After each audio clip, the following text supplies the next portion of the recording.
Мен әке-шешеме телефон шалып сөйлескенде, бұл жердің маған ұнамайтындығын айтқан едім. Қолымнан ештеңе келмейді, жұмысым жүрмейді. Сонда әкемнің айтқаны, кетіп қал, ендеше ол жерден кетіп қал, одан да үйге кел. Мен сол кезде ойымды өзгерттім және сол сәтте басымның сақинасы да жоғалып кетті. Мүмкін бүкіл қалған өмірімде олар менде 3 немесе 4 рет қана болған шығар. Себебі мен осы стереотипті өзгерттім. Өмір туралы қай-қайдағы ақылға қонымсыз ұғымдар барлығымызда да бар, және өзімізге қатысты бір сенімдеріміз де бар. Қалай өмір сүру керектігі туралы көптеген қатаң ережелеріміз де бар. Бірақ біз өткен уақытпен шынымен де еш нәрсе істей алмаймыз. Бұл болып кеткен, біткен шаруа.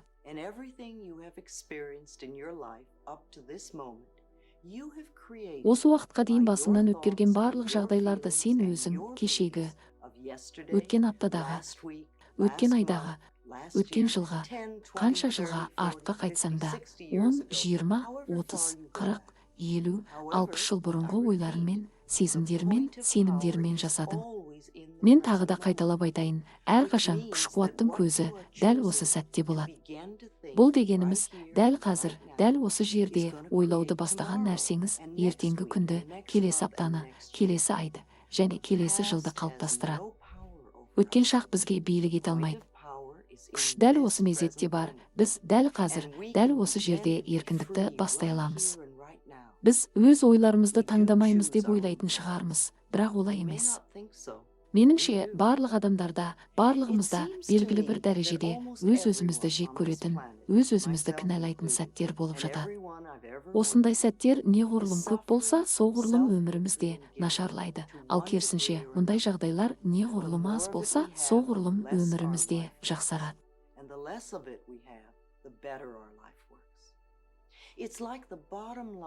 Мен танитын адамдардың көпшілігі мені жақсы емес деп санайды, және осындай сенімді, біз өзіміз, менің істеп жатқаным жеткіліксіз, мен ондайға лайық емеспін деген ойлармен одан әрі күшейтіп жібереміз.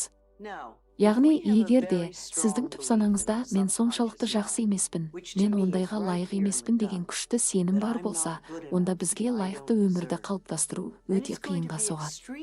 Қандай жағдай болмасын, біз тек ойымызбен ғана жұмыс істейтінімізді түсінген боларсың. Мен сыртқы әсерлерге күш беріледі дегенге сенбеймін. Мұндай проблеманың туындау себебі ол біздің тығырыққа тірелуімізден болады деп ойлауымыз мүмкін. Мұны ішкі мәселенің сыртқы эффекті деп санаймын. Дәл осы ішкі ойлар образы ғана осындай әсер береді. Өкпелеу, сынау, қорқу және кінәлі болу образдары басқаларына қарағанда өмірлік проблеманы көбірек тудырады. Тіпті біршама уақыт бойы ойда жүрген реніш физикалық деңгейде денені жей бастайды, сосын ол қатерлі ісікке ұласып кетуі мүмкін. And literally eats at the way at the body can become cancer. Ұзақ уақыт бойы айтылып жүрген сын артрит сияқты ауруларға әкеліп соқтыруы мүмкін. Егер сіз артритпен ауыратын қолға қарасаңыз, ішіңіздегі сынды аңғаруға болады. Үрей шаштың түсуінен бастап аяқтың ауруына дейінгі көптеген ауруларға әкеліп соқтыруы мүмкін. Кінәні сезіну әрқашан ауырсынуды тудырады. Кінәні сезіну жазалауды қалайды, ал жазалау ауырсынуды тудырады. Сондықтан, егер де маған созылмалы ауырсынумен ауыратын адам келсе, мен ол адамда бұрынғы кінәлардың стереотипі сақталып қалғанын білемін. Сүйіспеншілік, қуаныш және кешірім бұлар керемет емшілер. Бұлардың бәрі таза жүректен шығады. Жүрек сүйіспеншілікті білдіреді, ал денедегі қан қуанышты білдіреді. Сондықтан қалыпты сау жүрек қуанышты сондай сүйіспеншілікпен бүкіл денеге таратады. Сол арқылы барлық жасушалар мен органдарды қоректендіреді, махаббат пен қуаныш атмосферасын қалыптастырады. Ал жасушалар болса, ондай атмосферада өз жұмысын жақсы атқарады.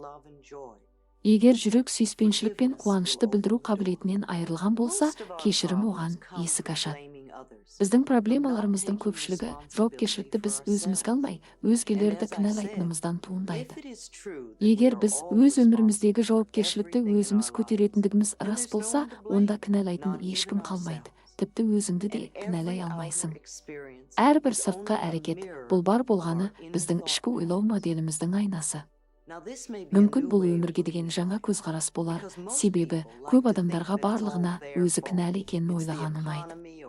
Барлығы экономикаға, немесе күйеуіне, немесе әйеліне, немесе бастығына, немесе ақшамыздың жоқтығына, немесе тағы да бір нәрселерге байланысты.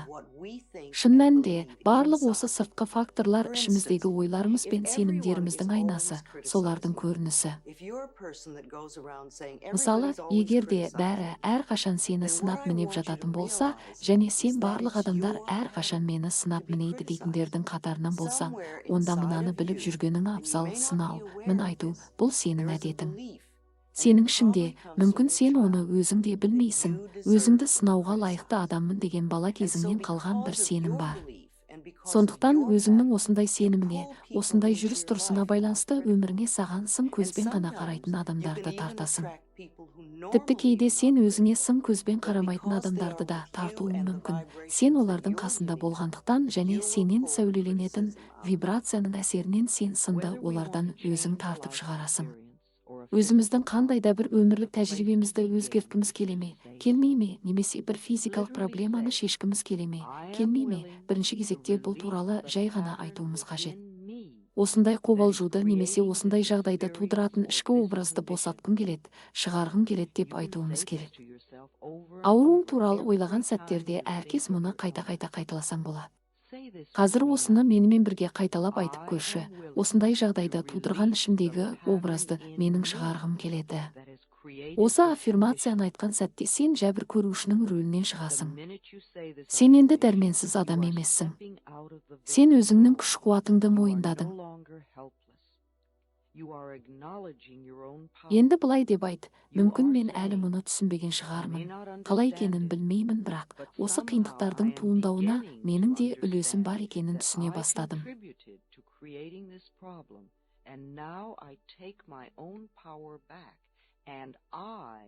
Енді өз күшімді қайтарып, осы проблеманы шығарамын, босатамын.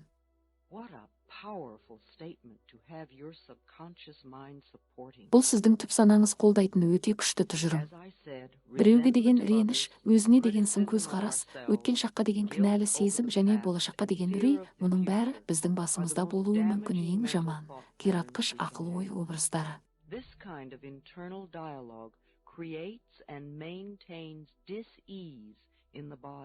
Мұндай ішкі диалог денемізде жайсыздықты тудырады.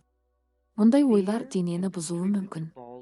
Үрей шаштың түсуіне, асқазанға жара шығуына, тоқ ішектің ауруына, тіпті аяқтардың ауырсынуына да әкеліп соқтыруы мүмкін. Әдетке айналып кеткен сынап мінеу көп жағдайда артритке ұшыратады. Ұзақ уақыт бойы іште сақталған өкпе реніш денені іштен жей бастайды, және біз қатерлі ісік деп атайтын ауруға айналуы мүмкін. Кінәні сезіну әрқашан жазалауға келеді, және сол арқылы ауырсынуды тудырады.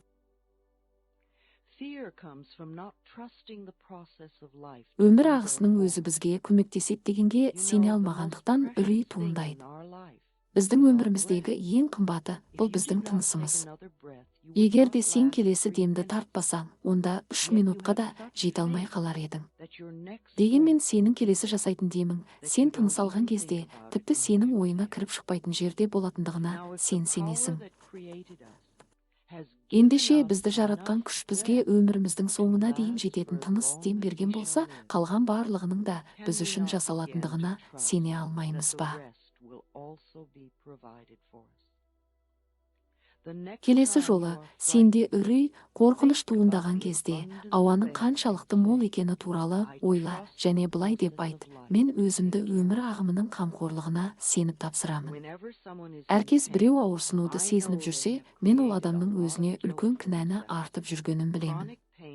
Созылмалы ауру кешірілмес кінәлі сезімнен туындайды. Көп жағдайда ондай сезімнің байқалмайтыны соншалықты, тіпті біз оны түсінбеуіміз де мүмкін. Мұндай кінәлі сезім ауырсынуды басуға дейін, одан бұрын жойылуы керек. Кінәні сезіну ешқандай пайдасы жоқ эмоция. Одан ешкімге де жеңіл болмаған, және ол жағдайды ешқашан өзгертпей. Сенің қамауда отыру уақытың аяқталды, өзіңді қапастан шығар. Мен бұл жолдаудың мән мағынасын шынымен өте қарапайым деп ойлаймын. Біз нені береміз, соны қайтадан аламыз. Сондықтан негатив нәрселермен бөлісудің қажеті жоқ. Өзімізге қатысты біз сенетін нәрселер біз үшін ақиқатқа айналады. Бізге өз-өзімізді жақсы көруіміз қажет, себебі шынымен өз жаратылысымызды жақсы көрген кезде, бағалаған кезде, біз өзімізге де, өзгеге де қиянат жасамаймыз. Мен өмірдің құпиясы осында жатыр деп ойлаймын.